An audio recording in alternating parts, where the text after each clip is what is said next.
우리가 혼자 막 죄를 짓고 가가지고 나는 죄 없어요 라고 선언하면 가치가 있을까요, 없을까요? 그런 건 아무 의미도 없습니다. 이 무죄에 대한 선언은 사적인 선언이어서는 안 되고 반드시 공적 선언이어야 되고 누구나 인정할 만해야 그것이 무죄에 대한 선언이지. 예를 들어 나는 죄가 없어요 라고 얘기했는데 모든 사람이 다 의심하면서 그건 아닌 것 같은데 라고 생각을 하고 있으면 그건 무죄에 대한 선언일까요, 아닐까요? 아니죠. 결국 뒤에 의심할 만한 빌미를 남겨놓으면 안 되겠죠. 여러분, 재판정에 나가보면요, 수많은 죄인과 또 죄인이라고 억울하게 오해받는 사람들까지 피고인석에서 늘 판결을 기다리고 있습니다.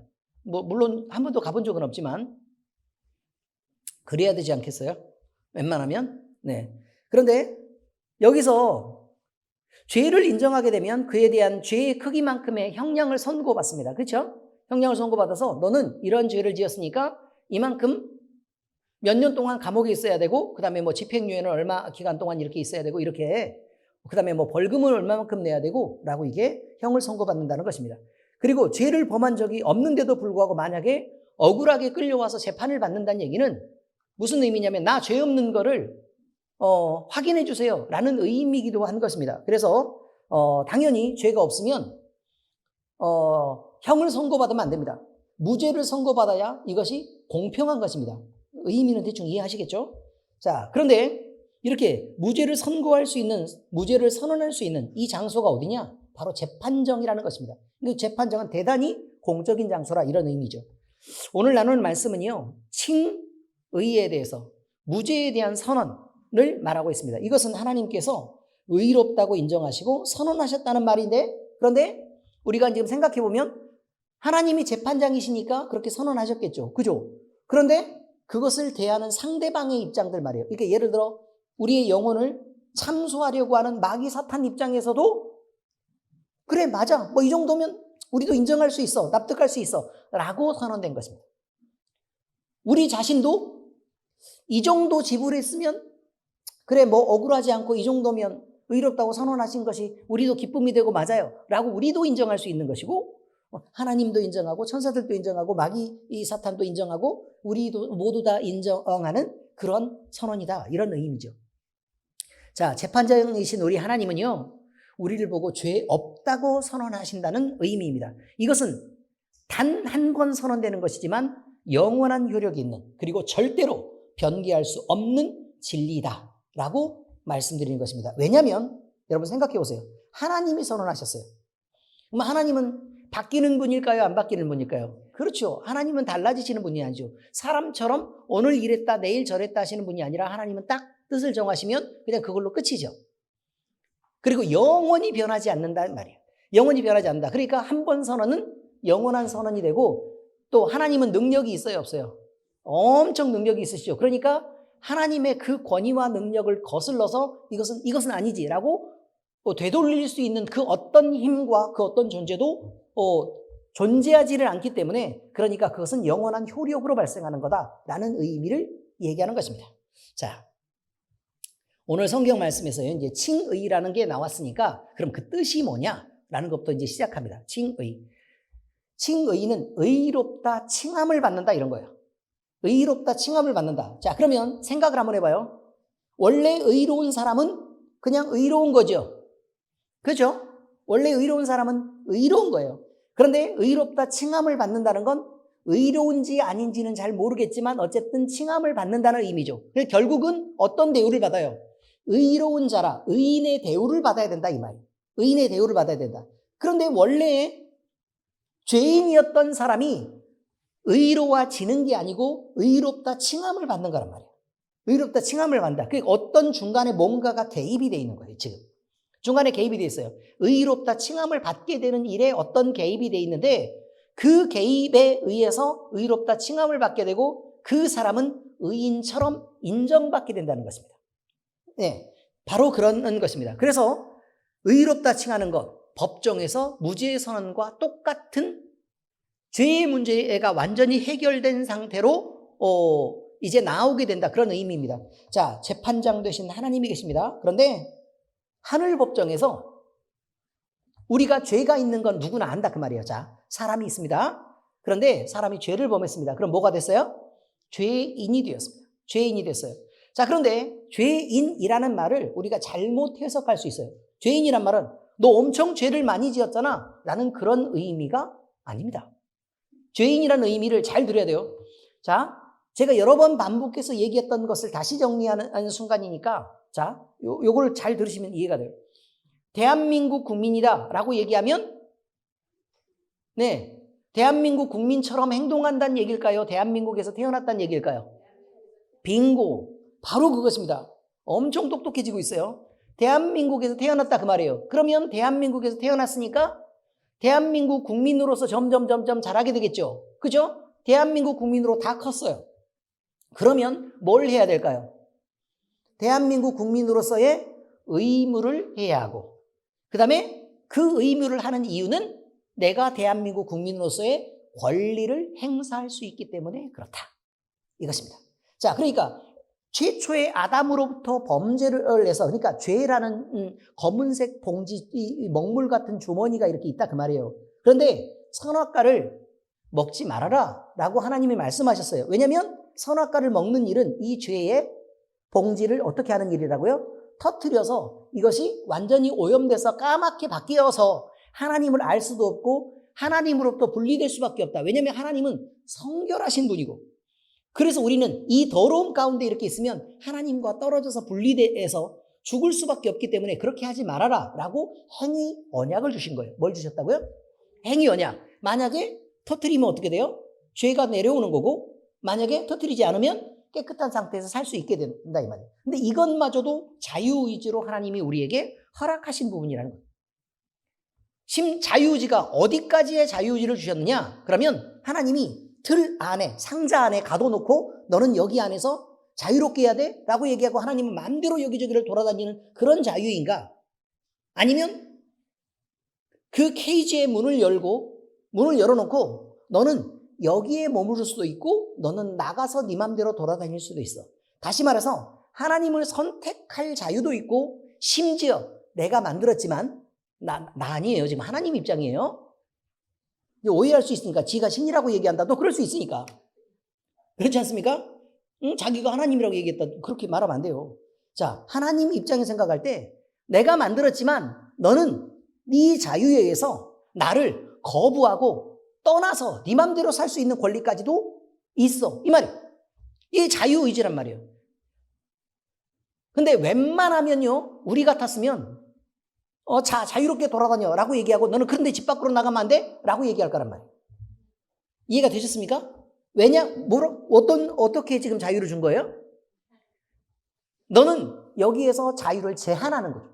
자유를 제한해놓고 이 안에서는 자유롭잖아 라고 얘기를 해야 되는데 하나님은 그것마저도 풀어주셨다는 거예요. 그래서 온전한 자유를 우리에게 허락해 주셨다라는 것입니다. 그런데 사람이 그 행위 언약에서 뭘 선택하게 됐어요?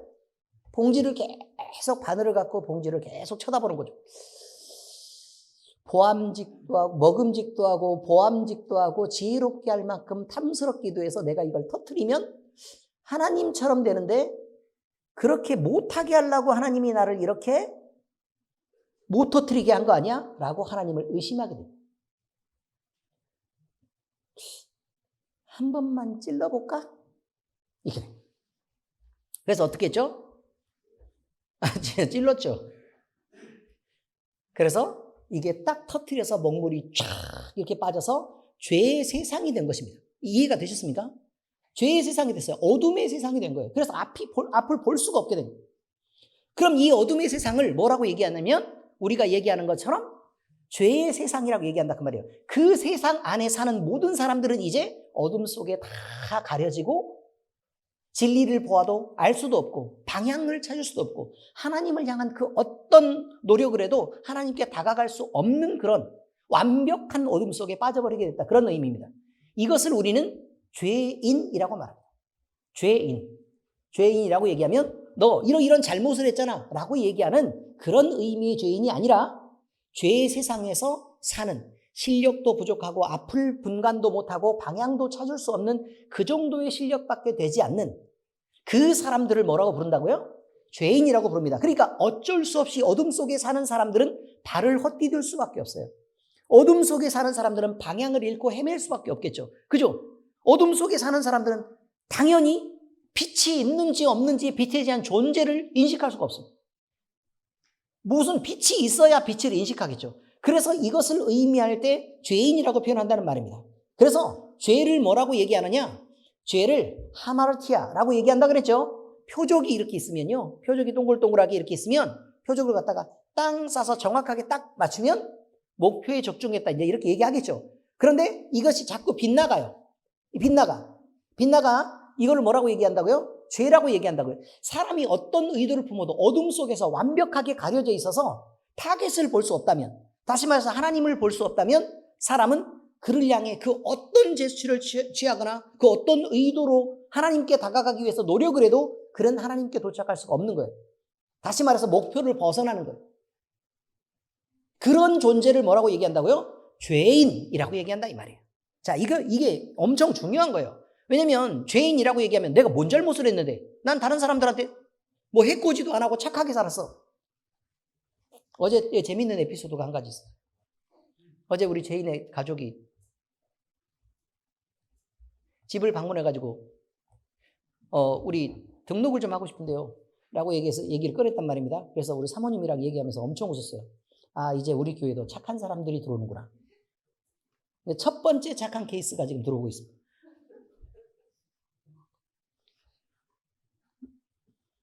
잘 생각해 보시면 우리가 어떤 사람이었다는 걸 압니다.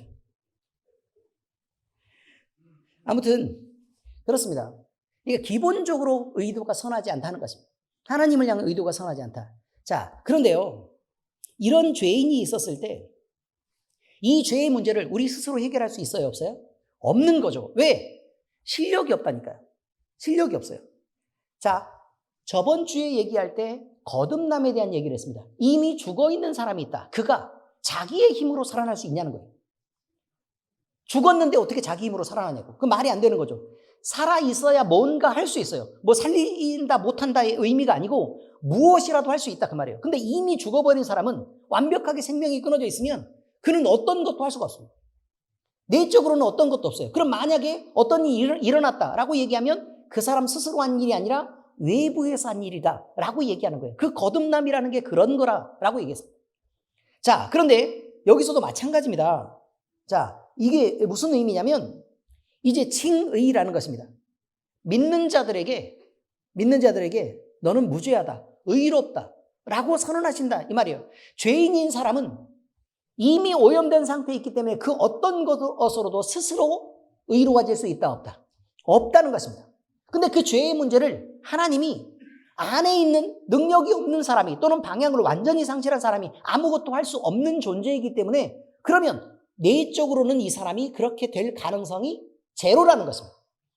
그래서 성경이 말하기를 의인은 없나니 하나도 없다라고 표현하고 그 어떤 노력으로도 사람은 의로움에 이를 수 없다라고 분명한 선언을 하고 있는 것입니다. 근데 그 선언 뒤에 뭐가 있는 거냐면 외부에서 다시 말해서 하나님이 모든 것을 보고 계시는 하나님이 계획을 세우셨다는 것입니다. 무엇을 위해서요? 우리가 의로워지도록 하기 위해 다시 말해서 우리를 구원해내시기 위한 계획을 세우셨다는 것입니다. 다 보고 계시는 것입니다. 그 계획을 세우셨는데 어떻게 하기로 하셨어요? 그 죄의 세상에서 먹물을 다 걷어내야겠다라고 말씀하시는 게 아닙니다. 우리의 구원은 뭐냐면 우리의 구원은 어둠 속에서 빠져있는 우리가 방향을 잃고 헤매고 있었을 때 손을 내밀어서 어떻게 한다고요? 건지신다는 거예요. 그러면 여전히 죄의 세상에 있어요? 아니면 밖으로 나왔어요? 밖으로 나왔어요. 그러니까 사람은 그냥 정신이 없는 거예요. 내가 어디에 있었는지도 몰랐으니까 구원받은 이후에 빛에 나왔음에도 불구하고 내가 어떤 존재인지를 잘 모르는 거예요. 그냥 여전히 바닥거리는 것입니다. 그럼에도 불구하고 죄의 세상 속에 담궈져 있을 때는 뭐고? 죄인이고 이거를 끌어내면 어떻게 된다고요? 이제 의인이라고 얘기한다 그 말입니다. 그런데 자, 죄의 세상을 누구에게 내어준 바 됐다고요?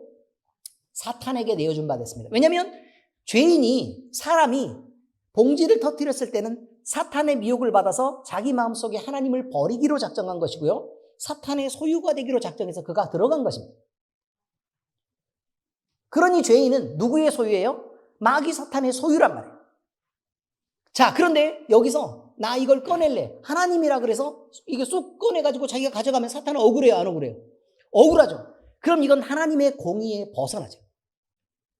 그러니까 모든 부분에서 누구나 인정할 수 있는 완벽한 공의를 가져야 되는 거예요. 하나님. 누구도 흠잡을 수 없는 공의. 자, 그래서 지금 이게 꺼낼 때는 값을 지불한다는 거예요. 자, 대부분은 죄인들이 여기에 들어가면 누구의 소유니까요? 사탄의 소유니까 자기의 목숨을 사탄에게 바친 것입니다. 그래서 그 생명이 사탄의 소유로 있는 거예요. 이 말이에요. 근데 하나님이 이렇게 꺼냈을 때는, 하나님이 이렇게 꺼내서 살려내셨을 때는 이 생명이 누구에게로 가는 거니까? 하나님의 소유로 가는 거니까, 하나님의 소유로 옮겨지는 거니까, 그럼 값을 지불해야 되는데 이 값을 뭘 지불했느냐 이거. 예수님을 지불하셨다 이 말이에요. 예수님의 생명을. 그러니까 사탄 입장에 생각을 하면 이거죠. 아니 무슨 너무 배가 고픈 사람이 한 명이 길거리에서 이렇게 있는 거예요. 배가 고픈 사람이 한 명이 길거리에 있는데 넌 배가 고프니까 나 빵 이거 하나만 먹으면 안 돼요? 라고 얘기했죠. 그러면 주인이 뭐라고 대답해요? 돈 내면 당연히 먹어도 되죠. 그래서 세 개에 뭐 10,000원으로 해요? 우리나라 값 비싸네. 나 세 개에 5,000원 하려고 얘기했는데 5,000원으로 할게요. 물가 너무 오르는 건 바람직하지 않아요. 자, 세 개에 5,000원. 여기 얘기를 한단 말이에요. 세 개에 5,000원. 그런데 근데 나 지금 돈이 없는데요. 라고 얘기했단 말이에요. 돈이 없는데요. 근데 그럼 당연히 못 먹죠. 라고 얘기했어요. 근데 반지를 이렇게 끼고 있다가 이거 제 결혼 반지인데요. 물방울 다이아 32K짜리 들어있는 건데 이거 빵 3개만 주시면 안 돼요? 라고 얘기하면 32K이라고요. 물방울 다이아. 아시겠어요? 블루 다이아몬드. 블루 다이아몬드. 이거.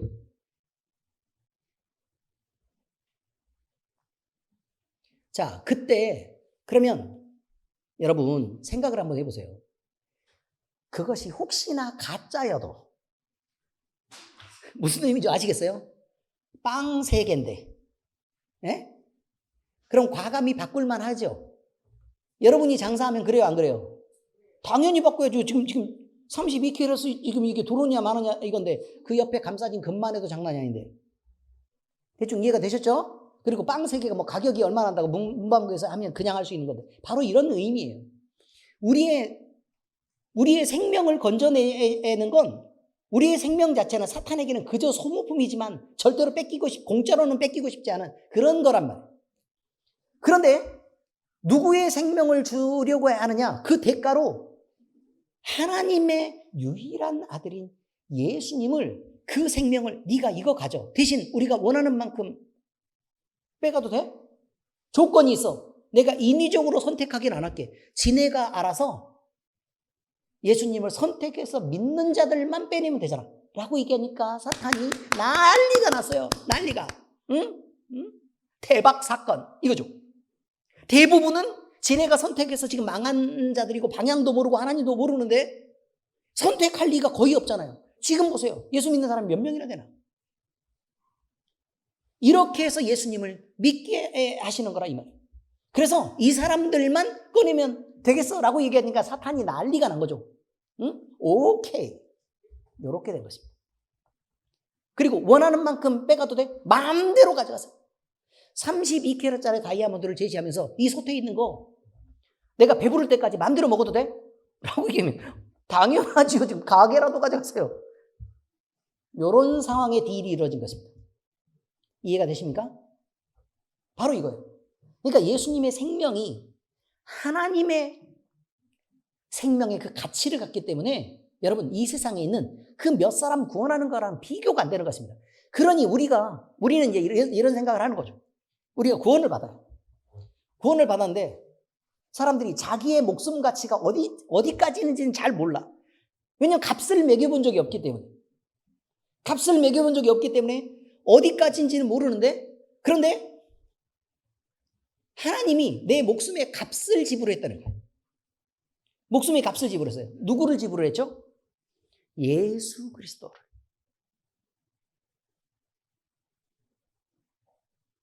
그 예수님을 우리 같은 자들을 위해서 그 목숨을 지불했다는 것입니다. 그러고 생각을 해보니까 나는 일반적인 사랑을 받은 사람이 아니구나. 나 이렇게 예전처럼 그렇게 함부로 값없이 행동해서는 안 되는 사람이구나. 내가 어떤 값을 지불하고 내 생명이 살아났는데 나 그렇게 함부로 살면 안 되는 존재구나 라고 느낄 수 있게 된다는 것입니다. 그리고 하나님은 한 개를 조치를 취하기 시작했어요. 어떤 조치를 취하기 시작했느냐? 그러면 어둠 속에 이렇게 있는데요. 빛을 반짝반짝반짝. 아시겠습니까? 하나님을 아는 빛을 비췄다 이 말이에요. 그걸 뭐라고 얘기하는 거냐면 조명하신다라고 표현해요. 조명하신다. 그러니까 빛을 전혀 모르지만 하나님이 우리에게 나타나서 내가 하나님이다. 그러니 이걸 빨리 붙잡아라 라고 반짝반짝 하면 우리는 그 빛을 발견하고 나서 눈부셔 라고 거부하는 사람이 있고 그 빛을 향해서 손을 내밀면 그걸 붙잡는 사람이 있다는 것입니다. 누구를 구원하신다고요? 거부하는 사람이 아니라 하나님의 빛을 기뻐하는 사람들을 구원하시는 거죠. 그게 바로 뭐냐 이거예요. 그게 바로 뭐냐면 여러 가지가 있겠지만 이것입니다. 우리의 삶에 어려움이 있습니다. 답답한 지경을 만날 수 있습니다. 하나님을 찾고 부르게 됩니다. 그때 하나님은 우리의 몸에 질병으로 다가오기도 하시고 허락하시는 거예요. 사실은 질병을 허락하기도 하시고 어려움들을 허락하기도 하십니다. 그런데 그때 기도를 했더니 갑자기 몸에 병이 나왔단 말이에요. 막 축사가 이루어지는 걸 봤습니다. 하나님의 말씀으로 감동되고 그 사랑에 내 마음이 벅차게 채워지고 있습니다. 그럼 그때 하나님이 내게 뭐라고 말씀하시냐면 내가 네 하나님이다. 나는 너를 이렇게 구원하겠다 라고 말씀하실 때 하나님을 믿고 그 손을 붙잡으면 건지심을 받고 그게 뭐라고요? 라고 그것을 부인하고 배신하고 떠나면 어떻게 한다고요? 그는 하나님을 스스로 부인하고 스스로 놔버리는 것이기 때문에 아무리 손을 내밀어도 그를 건져낼 수가 없다는 것입니다. 이것이 중요한 원리입니다. 여러분, 결국은 이제 사탄과 하나님과 천사, 그 다음에 사탄, 마귀 사탄과 사람들 이 모두에게 적용되는 건 한 가지였습니다. 이거죠. 나는 얘가 내 소유다, 의롭다라고 인정을 받게 하는 선언을 하려고 하는 것입니다. 자, 그래서 얘가 빛을 보이고 하나님을 믿기로 작정을 했습니다. 그러면 하나님은 어떻게 한다고요? 건지십니다. 자, 반응했지? 그러니까 믿었잖아. 그러니까 나는 건질 거야. 인정? 라고 얘기하면 모두 다 인정이라고 얘기하는 그 선언이란 뜻이에요. 아주 간단합니다. 바로 이것입니다. 자, 그럼 이걸 보면 그러면 이 값은 뭘로 지불하게요? 예수 그리스도의 생명으로 몇 명 구원하시기로 작정했어요? 마귀 사탄에게 분명히 얘기한 건 이것입니다. 내가 예수 그리스도의 생명을 대신 주면 그러면 몇 명까지 돼? 이거죠. 몇 명까지 돼? 원하는 만큼 다. 대신 믿으면 다. 라고 인정하게 된 것입니다. 믿으면 다. 이해가 잘 되셨습니까? 이것이 예수님이 죄의 형벌을 우리 대신 죄의 형벌을 대신 받아야만 했던 그리고 우리 대신 십자가를 지고 돌아가셔야 됐던 그 이유라는 것입니다. 우리는 분명히 죄인이었습니다. 그러나 그 죄의 대가를 우리에게 묻지 않기로 하나님 하셨다는 것입니다. 오히려 그 죄의 대가를 누구에게 덮어 씌웠다고요? 예수님에게 덮어 씌웠다는 것입니다.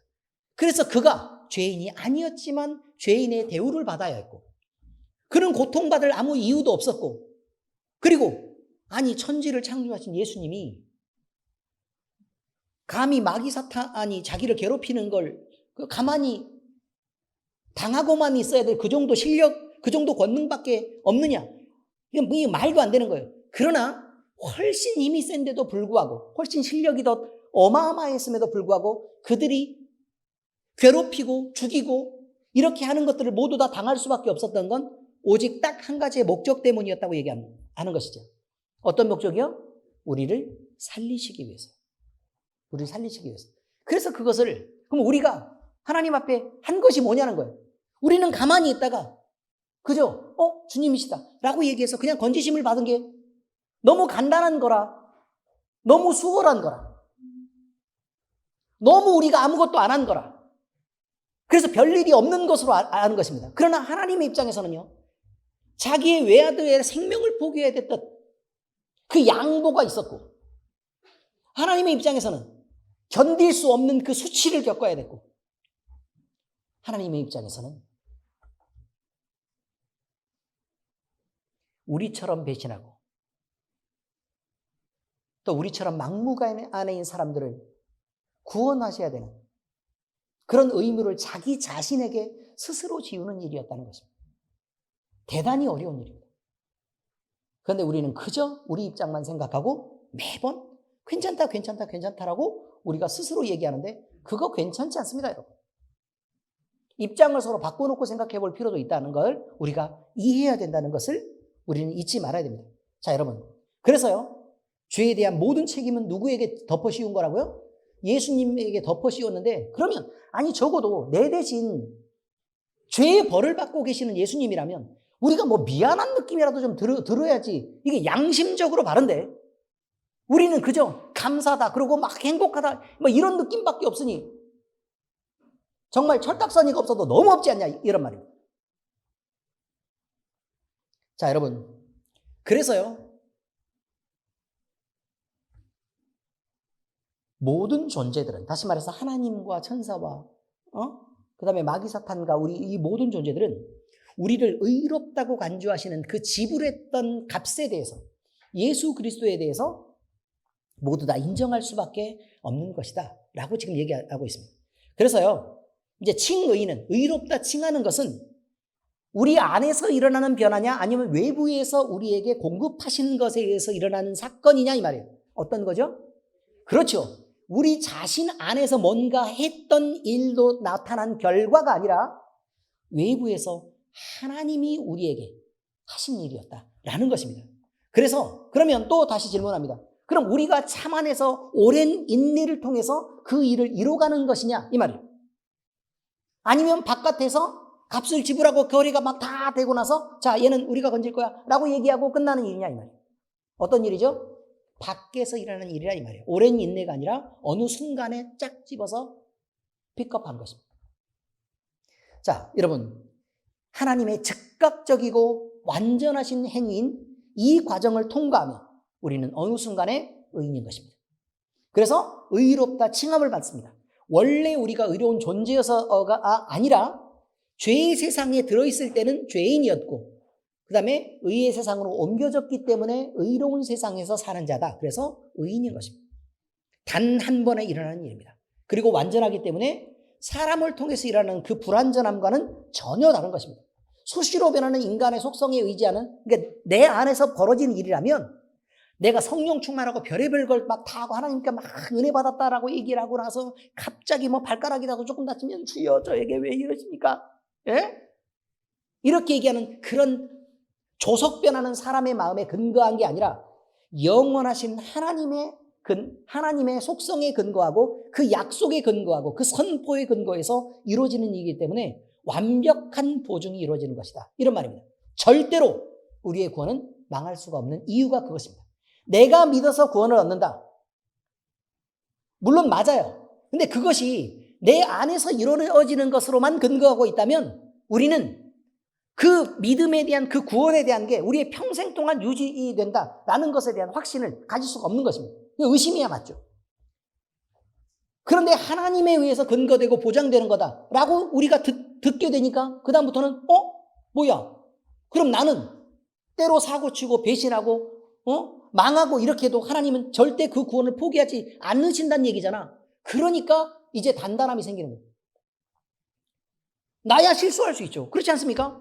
나야 믿음에서 얼마 정도 멀어질 수도 있고, 나야 좀 배신해가지고 하나님을 욕할 수도 있고, 그를 떠나는 생활로 하고 죄에다가 발을 이렇게 살짝 담궈가지고 반반씩 이렇게 해서 그 습관을 유지하고 갈 수 있지만, 근데 이런 것들 때문에 우리가 망하진 않는다는 것입니다. 왜냐하면 우리가 완벽하게 하나님의 반대편에 서 있는 그때, 그러니까 성경이 표현한 건 우리가 아직 죄인 되었을 때에, 그러니까 여전히 시궁창에 완전히 처박혀 있었을 그때에 하나님은 우리를 구원하신 거란 말이에요.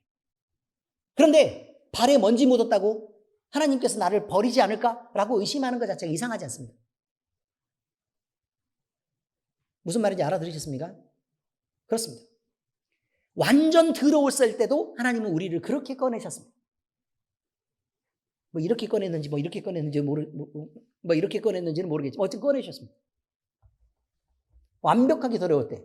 그런데 우리가 가다가 근데 이제 의인이 되어서 살아갈 때 이러는 거죠. 의인이 되어서 살아갈 때 하나님이 이미 건지시고 구원받은 자녀로 살아갈 때는 우리가 음식 먹다가요. 이제 하나님을 알기 때문에 이제 드는 것입니다. 하나님을 알기 때문에. 하나님을 몰랐을 때는 어떤 더러움, 어떤 죄에 있는지 우리가 모르고 있는 거죠.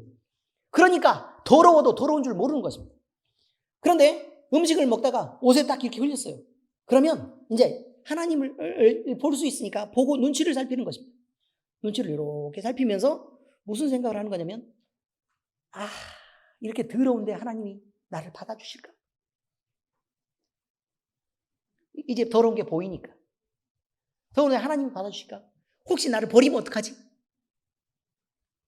그죠? 내가 이렇게 잘못하고 있는데 마음 씀씀이가 이딴식인데 하나님이 나를 털어버리면 어떡하지? 그럼 또 내가 예전처럼 돌아가서 망하는 거 아닌가? 그래 안 그래? 그런 생각이 든단 말입니다. 근데 그거는 완벽한 더러움이 있었을 때는 모르는 일입니다. 깨끗함에 나와 있기 때문에 드러나는 일이라 이 말이에요. 그런데 하나님은 그 더러운 가운데서도 우리를 구원하셨는데 이거 털고 벗어라 빨아 입게 라고 얘기하시는 하나님이신 것을 우리가 모르고 있다는 것입니다. 하나님에 대한 신뢰는 그가 변하지 않는다는 절대적인 데 있습니다. 그러니까 우리가 안심할 수 있다는 것입니다. 로마서 5장 1절 9절을 읽어보면 이렇습니다. 그러므로 우리가 믿음으로 의롭다 하심을 받았으니 우리 주 예수 그리스도로 말미암아 하나님과 화평을 누리자. 그러면 이제 우리가 그의 피로 말미암아 의롭다 하심을 받았으니 더욱 그로 말미암아 진노하심에서 구원을 받을 것이니. 자, 이렇게 되어 있습니다. 근데 여기 의롭다 하심을 받았다라는 말에 대한 그 원어의 시제가요. 부정과거형입니다. 부정과거형. 무슨 말이냐면 의롭다 하심을 받았다라는 말은 과거에 이미 일어났고 그것이 끝났다는 뜻입니다. 끝났어요. 그러니까 이미 구원을 받았다는 건 그 구원이 이미 끝나 있다는 것입니다. 이미 건지심을 받았다는 거예요. 구원하고 계시다는 뜻이 아니고 구원받았다는 것입니다. 그러니 이 한 번 끝난 일을 돌이킬 수 있다 없다. 그걸 돌이킬 수 없다는 것입니다. 그러니 우리가 담력을 갖고 이제는 뭐 더러운 거 묻었으면 이 죄를 어떻게 하면 된다고요? 그렇죠. 회개하고 이걸 털어버리는 작업을 하고 되도록 묻지 않도록 깨끗하게 살려고 노력하고 하는 노력들을 하는 것은 그리스도인이 가져야 될 기본적인 생활의 태도가 아니냐라는 말을 하고 있는 것입니다. 자, 이제 칭의의 방법이 있습니다. 방법. 자, 이 칭의의 방법은요, 율법과 비교합니다. 율법과 비교한다. 근데 이제 지금까지 설명한 것만 해도 우리는 얼마든지 이해할 수 있는 것입니다. 자, 하나님은 우리에게요, 하나님의 말씀을 듣고 우리와 하나님과 화평하게 지내자라고 말씀하셨습니다. 그러니까 나랑 좀 친하게 지내자라고 말한 거예요. 그럼 친하게 지내자 속에 뭐가 있는 거냐면 친하게 지내자 속에 나를 사랑하고 내 말을 기뻐하고 좀 같이 오랜 시간 같이 있고 싶어하고 또 표정을 예쁘게 하고 이런 모든 것들이 다 포함되어 있는 것입니다. 그런데요, 사람이 하나님을 사랑하지도 않고 친하게 지내려고 하지 않습니다. 여러분이 사랑하는 사람을 한번 떠올려 보세요. 한 명 정도. 뭐 그렇게 많지는 않을 테니까. 사랑하는 사람 한 명 정도 떠올렸어요. 그럼 그 사람하고 너무 깊은 사랑에 빠졌을 때 우리는 그와 함께하고 싶고 그의 손을 잡고 싶고 그의 볼을 만지고 싶고 가까이에서 이렇게 되도록 같이 있고 싶고 그의 목소리를 그리워하고 이렇게 합니다. 아닙니까? 저만 그렇습니까? 사랑하는 의미를 이해하시겠죠?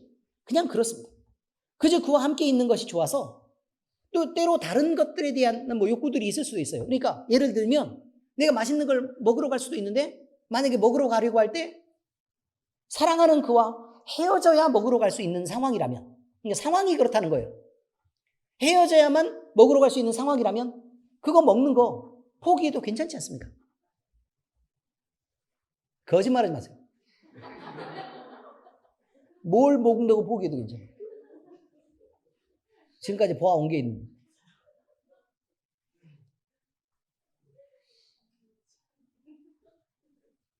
진짜 사랑이라는 건 그런 거라는 것입니다. 진짜 사랑. 근데 하나님이 이런 화평한 관계를 요구했다 그 말이에요. 그런데 사람은 하나님이 이런 관계를 우리 서로 사랑하자라고 요구했는데 하나님의 말씀 듣는 것도 거부하고 하나님이 옆에 있다 그러면 무서워서 벌벌 떨고 막 싫어하고 막 이랬다 이 말이에요. 그래서 하나님이 옆에 있는 거가 너무 불편했다 이런 얘기죠.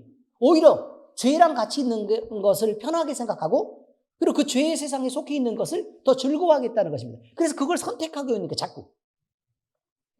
그래서 하나님은 죄인들을 구원해 주시고 다시 말해서 꺼낸 다음에 뭘 하셨냐면 율법이라는 걸 줬다는 것입니다. 율법. 네가 내 백성이면 그래 적어도 이 정도만큼은 좀 지켜. 우리 약속을 하자. 요만큼을 지켜서 요거 완벽하게 하면 그러면 널 의롭다고 인정해 줄게. 적어도 이것만큼이라 하라고 이런 것입니다. 뭐하고 똑같은 거냐면요. 자, 학교 갔다 오면 숙제를 먼저 해놔야 돼.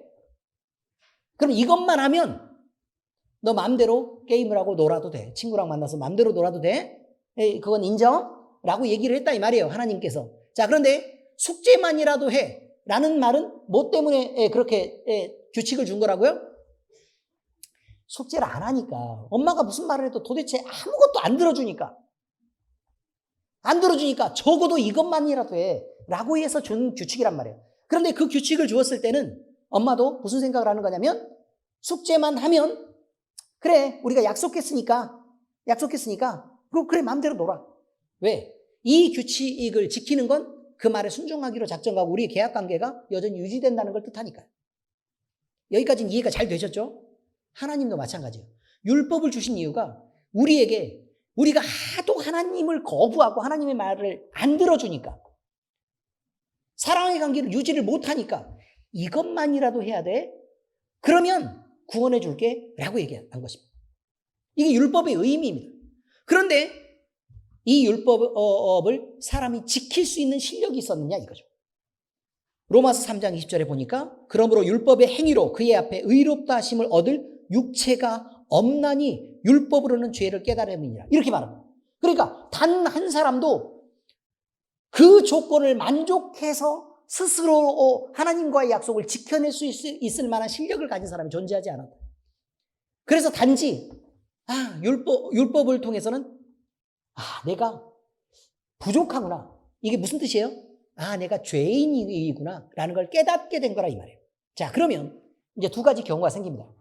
그러면 될 대로 되라 그래 라고 자포자기하고 난 내 맘대로 살 거야 라고 얘기하고 부모님과의 관계를 떠나서 무슨 의미인지 알겠죠? 난 내가 놀고 싶은 대로 맘대로 놀고 나가고 싶은 대로 나가고 그럼 내가 쓰고 싶은 대로 맘대로 써버리고 게임하고 싶은 대로 할 거니까 엄마 아빠는 간섭하지 마세요 라고 얘기하면 그 관계를 이제 파탄을 내는 경우가 생기는 것입니다. 그것이 바로 죄인의 모습이라 이 말이에요. 자, 그런데 숙제가 안 된 거예요. 숙제가 안 됐으니까 뭐라고 하는 거냐면 엄마 아빠한테 나가가지고 뭐라고 얘기를 하겠어요. 이거 너무 어려워서 잘 안 돼요. 내가 엄마 아빠 말을 진짜 잘 듣고 싶은데 실력이 없어가지고 잘 못하겠어 라고 얘기를 했단 말이죠. 반말로. 이해가 되셨습니까? 엄청 친한 모습으로 갖고 러브한 표정을 짓고 잘 안 돼요 라고 얘기한 거예요. 그러면 이제 그때부터는 누구에게 그 권한이 넘어가는 거냐면 부모님이에요. 어떤 선택을 할 것인가라는 거예요. 사람이 그렇게 죄인인 것을 인정하게 됐을 때, 부족함을 인정하게 됐을 때 하나님이 준비하신 것이 완벽한 해결책인 예수 그리스도라는 뜻입니다.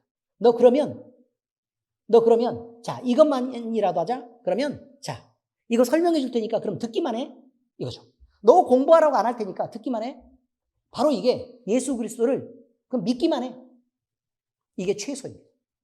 다시 말해서 율법에서 내가 그걸 완벽하게 지킬 수 없다는 것을 깨달은 죄인이 선택하는 건 그냥 하나님과의 관계를 파탄을 내버리고 지 맘대로 하는 방법이 한 가지가 있는 거고 하나님이 제시한 유일한 구원의 길은 예수 그리스도를 그래 믿기만 해. 아주 쉬운 방법으로. 그건 너무 어려우니까 아주 쉬운 방법으로 믿기만 해서 그 믿기만 해를 선택한 사람이 있다는 것입니다. 하나님은 그들을 모두 구원하시기로 하셨다. 이거죠.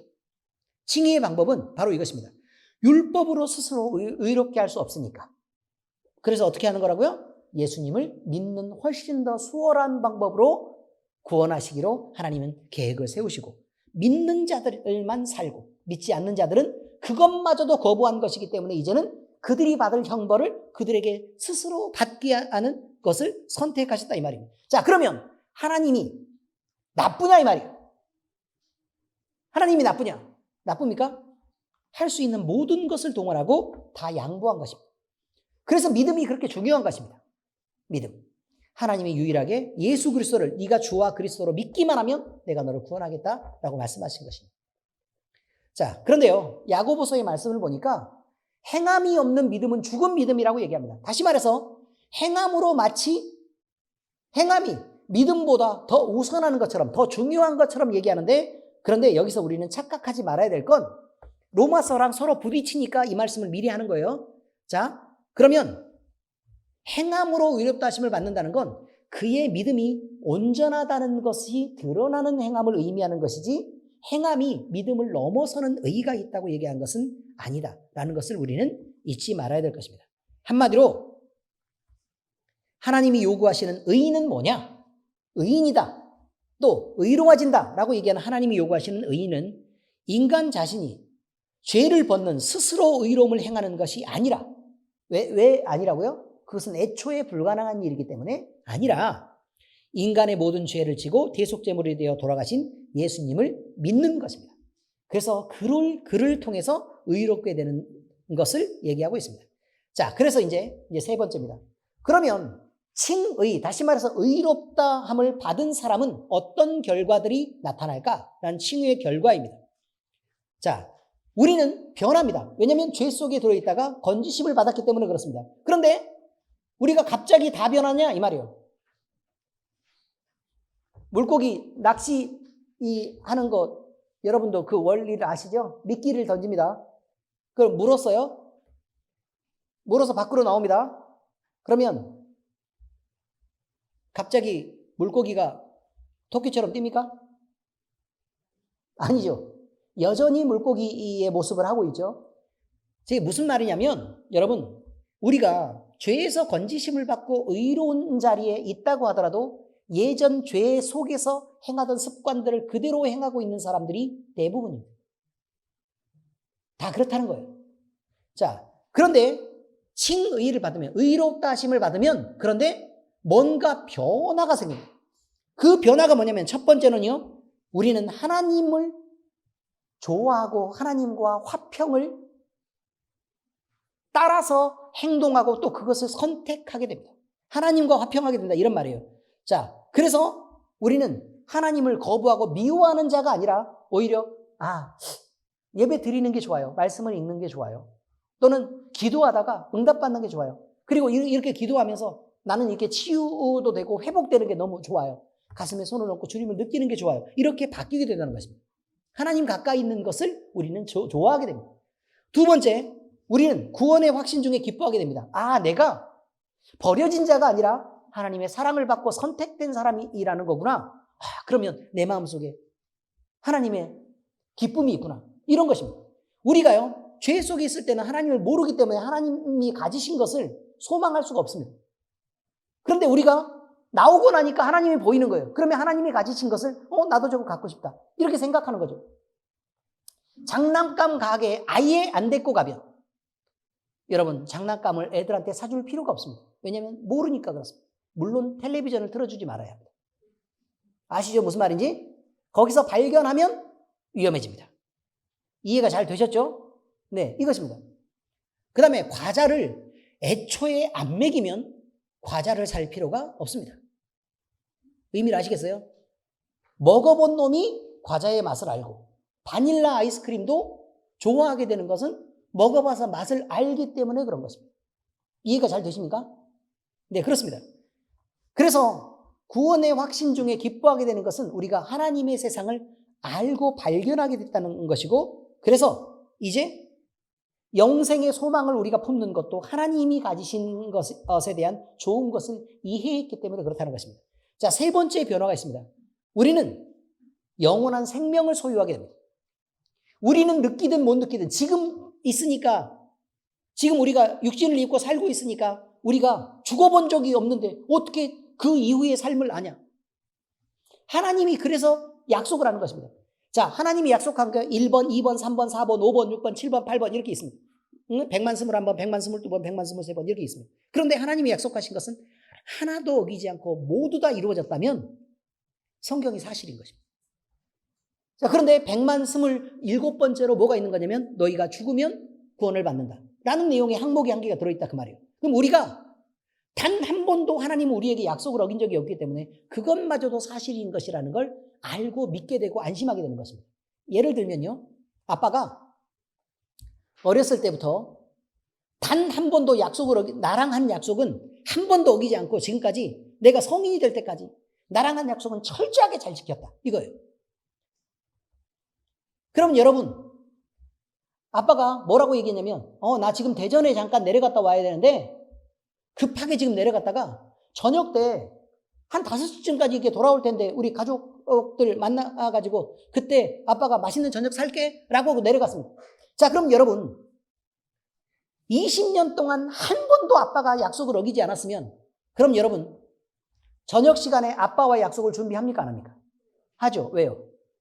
아빠가 말한 것은 뭐 당연히 지켜질 거라고 믿기 때문에 그렇습니다. 우리의 구원도 역시 마찬가지라 이 말입니다.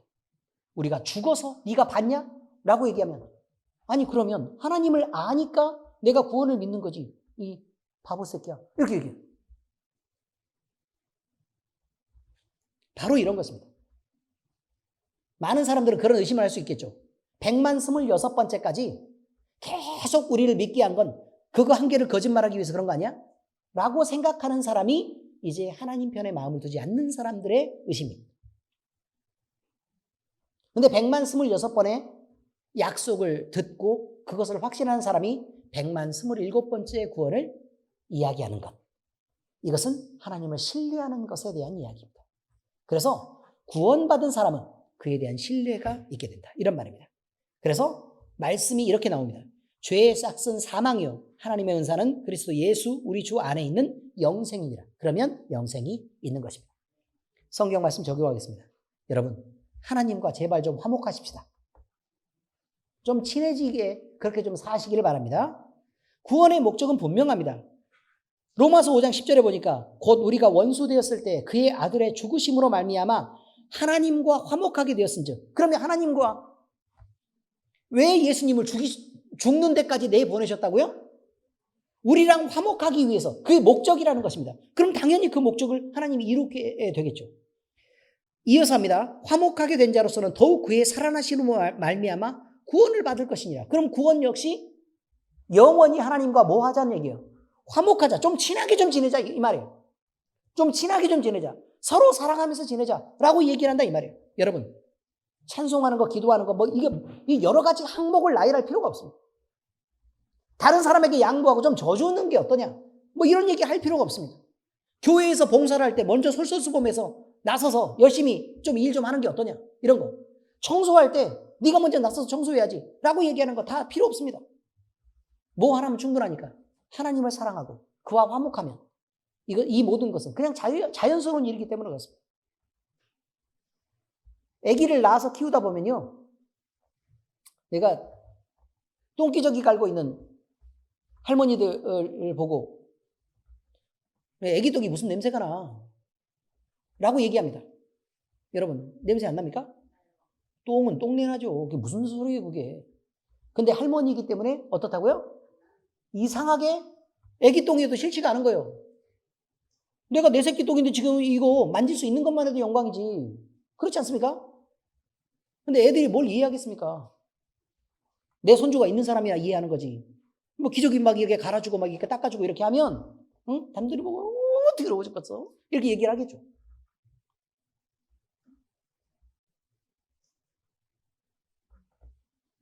사랑하면 그것마저도 괜찮은 것입니다. 그래서요, 하나님을 사랑할 때 이것마저도 괜찮은 것은 교회 안에서 여러분이 마음껏 자유롭게 행동하시기를 바랍니다. 하나님과 화평하시기를 축복합니다. 기도하겠습니다. 하나님 아버지 감사합니다. 우리를 의롭다고 칭하시고 또 우리를 건져내시기 위해 우리 주님을 양보하고 고난받게 하시고 모욕당하게 하시고 십자가에 매달려서 죽기까지 하나님은 양보하실 수밖에 없었던 그 큰 사랑을 인하여 우리가 미안하고 또 죄송하고 또 감격스럽고 우리의 몸둘 바를 모르는 그런 아쉬움을 가지고 우리 하나님을 만나고 또 우리 주님을 대합니다. 주님, 죄송합니다. 그리고 감사합니다. 아버지 하나님, 이 큰 사랑을 인하여 우리가 주님과 화목하게 되었사오니 우리 마음속에 주님을 향한 율법을 기억해서 행동하는 것이 아니라 우리가 주님을 사랑함으로 자연스럽게 할 수 있는 양보와 또 헌신을 우리가 할 수 있도록 주께서 우리의 마음을 따뜻하게 하시고 우리 주님을 사랑의 깊이에서 더 자라게 하시옵소서. 우리는 주님을 사랑하길 바랍니다. 아버지 하나님, 우리 마음속에 주의 사랑으로 가득하게 하시고 또 우리가 사랑할 때 발견할 수 있는 주님을 더 많이 발견하고 자유로워지고 행복할 수 있도록 주께서 인도하시옵소서. 살아계신 우리 주 예수 그리스도의 이름으로 감사하며 기도합니다. 아멘.